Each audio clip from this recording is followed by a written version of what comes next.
ده الجزء الثاني بعد ما ماما شافتنا وبتاع، وكان الحمد لله ربنا استرها. دلوقتي بابا جاي من الشغل، ربنا يسترها برضه ايه هو كمان. احنا دلوقتي بنثبت الكاميرات وانا هستخبى منه دلوقتي، وهو قدامه بالظبط ربع ساعه وهيكون هنا. المفاجاه الكبيره مش انا، المفاجاه الكبيره ده 8 سنين، ده ربنا يسترها على بابا يعني.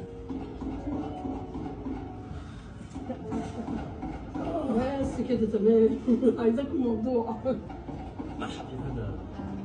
ابويا اللي عليه مسنود،